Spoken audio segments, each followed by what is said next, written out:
If you go to the gym consistently, whether you're following a well-designed training program or not, you get results and you feel stronger and better. However, the truth is you don't actually know the flaws in your training until something in life tests your capabilities. And if you fail that test, you get injured. And most even then do not connect the dots. They think it was the incident itself that got them injured. The truth is they had gaps in their training. It was that layer that they did not train that created a crack in their foundation, and it broke when the unexpected happened. That missing layer is not about trading your hypertrophy goals for functional and resilient training.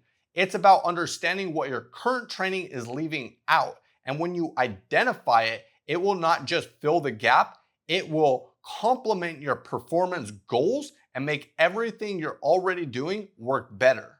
It is the difference between having a body that will just perform in the gym and a body that will be able to perform everywhere else. And you don't have to sacrifice what you have already built. In this video, I'm going to show you exactly what that missing layer is and how to build it into your training that you're already doing. Hi, my name is Seth, and I too had gaps in my training. I trained extremely hard and I had results to show for it. So I did not understand that the gaps were actually there until I was caught in the injury loop. I had shoulder injuries, wrist injuries, chronic back pain. I had nervous system issues. And until I discovered the flaws in my training, I could not get out of the loop. I had to fight my way out of it through years of studying and trial and error and to figure out the best methods that I could actually do and perform to get not only out of the injury cycle, but also build a more bulletproof body that is resilient. That is what I'm going to show you in this video. I call it the field ready principle, a complete system to train your body to move in every direction it was designed to. And I'll also leave you with a final method that will change your training forever. It will expose the cracks in your foundation before an injury does.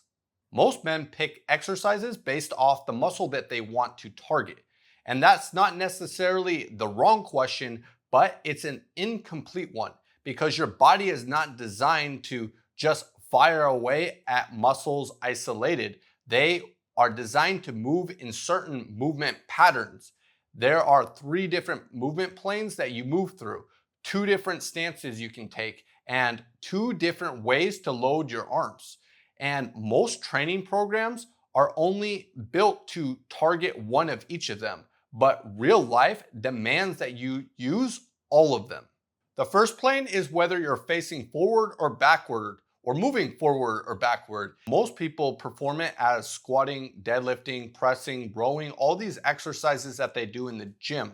This one is by far the least neglected. However, the second one, whether you are loading laterally or you're moving laterally side to side, either way, you're going to be using different muscles with these movement patterns, such as a suitcase carry. Even though you are moving forward, you are stabilizing your spine with your obliques and other muscles that you wouldn't normally use.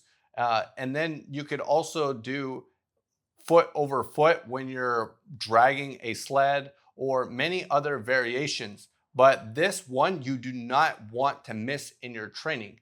And the third one is also rotation, where you want to transfer load throughout the rotation, and this engages many different muscle groups altogether. But if you are weak in the lateral plane or the rotational plane, then you have a gap in your training, and this is where an injury is going to expose it. The second layer is your stance. You can either have a neutral stance where you would normally perform a squat or a deadlift in, or you can have a staggered stance, which is more athletic, gives you more core stability if you are pushing something in front of you. And it also allows you to be more prepared to move when you need to. This is more of a real world scenario as a stance that you would use when you're operating, doing tasks in the real world. And then there is the unilateral stance, or a single leg, where you are doing a single leg hinge or doing a step up or something like that. In real life, it's going to hit you from all of these different spots. And so if you only train your squat in one area, or you're not doing your staggered stance, or you're favoring one side, you're going to have weak points. You want to train your body and have the goal to achieve symmetry. The third layer is about how you load your arms. Whether you are just doing a bench press, you are holding the barbell and you might be compensating on one side without even knowing it. But in real life scenarios, hardly ever do you have your hands balanced, but rather even when you're moving something heavy, you normally have one arm wrapped around it and another one grabbing it from underneath, or some variation of that. And so they're going to be doing two different things. So you want to use a cable machine or dumbbells so that your hands are working independently from each other, so there is no compensation from the other going on. This may seem like stuff you already know. However, I needed to make sure I covered it before I go into the next section, because this is the fundamentals. The most effective movements do not just train one plane at a time. They transfer load and power through multiple planes simultaneously. In real life, you typically don't pick up something with the perfect neutral spine, but rather your back is rounded. You don't have an even grip or a parallel grip, but rather your other arm is angled in an awkward shape. You are working with a different stance, not a neutral stance, normally some type of staggered stance. You are picking up a heavy load while working with rotation, trying to maneuver it to get it through a doorway, maybe some furniture, or a narrow hallway. You aren't performing these in the gym because you have a wide open space. You're not confined by a limit of space or a small area. The right exercises not only build muscle, but they build strength in certain patterns that real life will load in unexpected ways. Those who want to build their biceps, they do some variation of a curl. However, normally it's isolated. And I used to think to myself, this is a totally unfunctional movement. When do you ever curl something in the real world? Until I became a dad, and then I realized how sore my biceps were from carrying around my child all day long. And I had big biceps at the time. However, I would see people doing a simple curl and I think to myself, oh, you must be training to become a dad. But all jokes aside, if you think about the functionality of a bicep, it's a pretty small muscle and it can't generate that much power alone by itself. It is a secondary muscle in a bigger movement pattern. Think about an underhand pull-up. You are using your biceps, yes, but the main driver is the lats, a much bigger muscle. So if you're just training the muscle in isolation, you are not training it for its maximal strength, resilience, or power. Neither of those. You are just training it to look better. However, why not have it perform better as well? How I've been training my arms lately, the first exercise I do is the Thor hammer pickup curl, because I can heavily load this exercise that my hips are the primary driver that allows me to curl with a significant more amount of weight. And then also, because of the type of exercise this is, with the staggered stance, this is a very real world application. I actually used to do this in a construction field when I was doing some grunt work for my uncle when I was younger. Is I would rip roots out of the ground and these big old weeds all day long. And that is essentially what I was doing. If I had trained this exercise then, it would have made my job a lot easier. However, since I'm also trying to increase my hypertrophy, I pair it with a spider curl. For the next superset, I do the cable wood splitter where I have a bar attached to the cable machine on the other end, and it's almost as I am chopping wood. And I pair this with a bent over offset tricep kickback. These exercises may look funny if I'm just performing them in the public gym without understanding the intentionality, but I pick these exercises extremely intentional for the benefits I get from them. For example, in an exercise, normally they are dominant in only one loading area. However, these exercises are dominant in more than one. Every muscle has 3 different types of stimulus that an exercise can provide, and normally exercises are only dominant in one of them. The first is the peak contraction, where there is the highest load or resistance on the muscle that can develop the highest contraction. In my exercise sequence, it would be the spider curl because the load is at the highest in the peak contraction state. And the same goes for the triceps, the bent over offset tricep kickback. That is also at the peak contraction of that exercise. The second is when an exercise is better at the mid-range where you're able to load up the weight. Think about a bench press. It is not necessarily in the peak contraction state and it doesn't have the best stretch in this position, but you can load up the weight a lot more. In my exercise selection, the Thor hammer pickup, I'm able to load up the weight significantly more because the primary driver is the hip hinge that begins the movement, and then I'm able to continue to curl up the weight in order to finish the exercise off.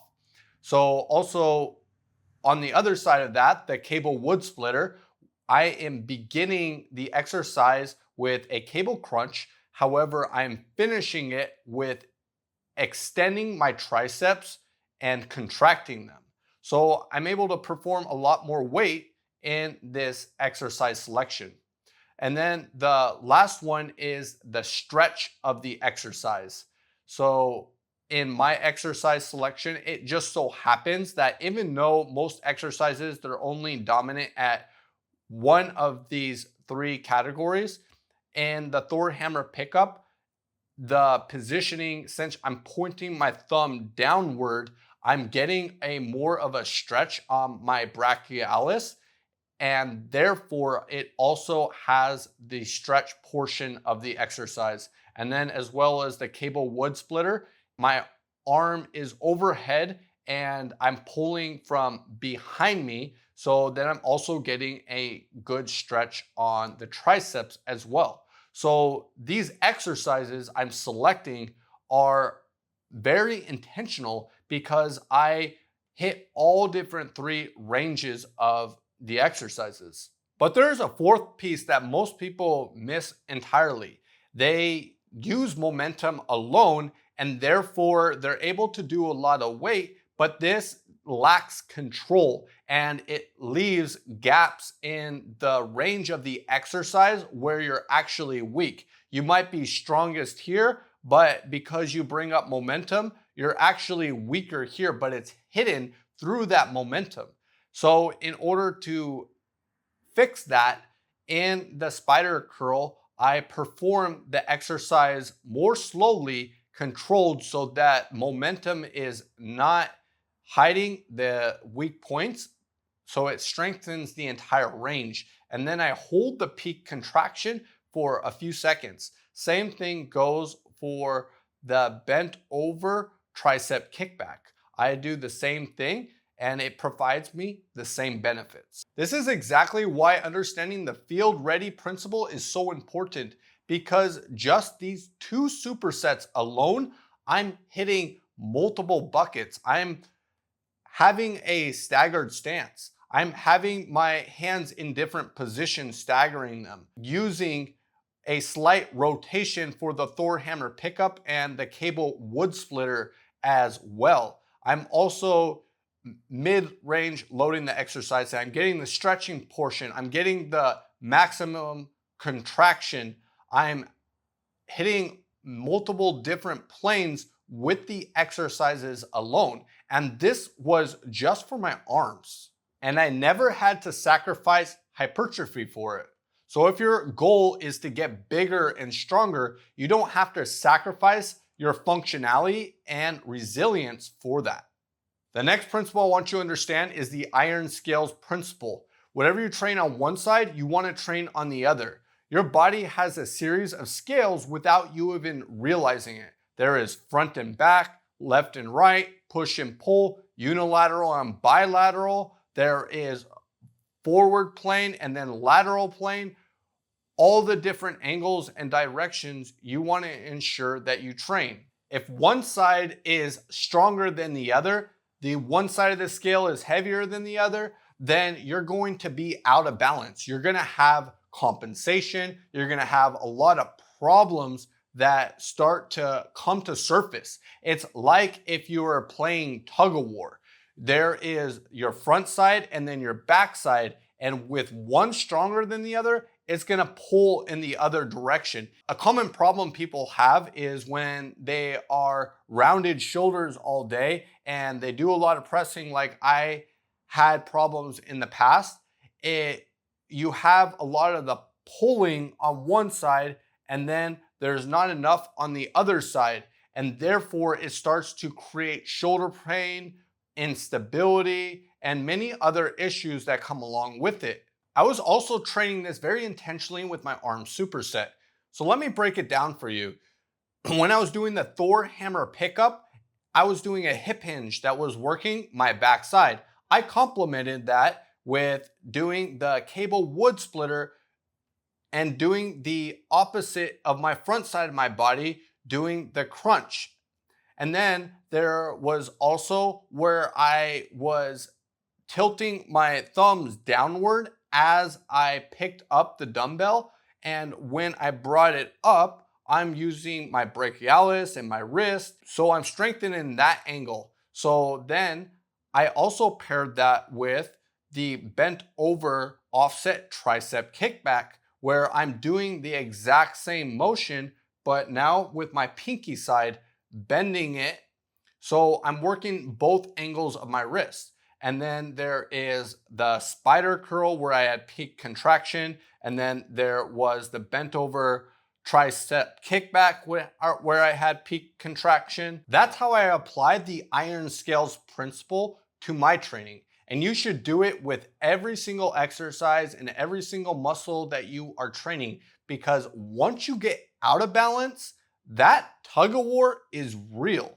You're tight, you're experiencing pain, your performance goes down, and it's really hard to correct it after the damage is already done.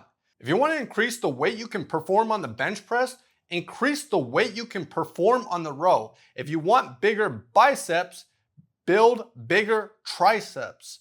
You want a proportionate body. Almost nobody builds their training program this intentional, but they should. You may have come to this video thinking that functional training and bodybuilding for hypertrophy are two different things. And the truth is, they don't need to be. Even though most people are working out like robots, bodybuilding in the gym, however, there are so many different ways to build for hypertrophy. And to be honest, most big guys in the gym, you think that they know what they're doing because they've been in there and they have the results. But the truth is, hypertrophy is actually one of the easiest things to train for. You just have to be consistent at it and remain under tension. However, when you intentionally program your training for both resilience, becoming bulletproof, and having functional training as well as your training goals, whether that be hypertrophy, strength training, or even endurance, there are many ways you can go about it, but you do not have to sacrifice one for the other. That's the beauty of the field ready principle. You get ready for life for working in the field, but you train your stances, you train different ways to move your arms, you train all different 3 planes, and you even train the different contractions of the muscle and the different stimuluses. You don't have to have a huge selection of exercises. You just have to pick and select the exercises a little bit more intelligently.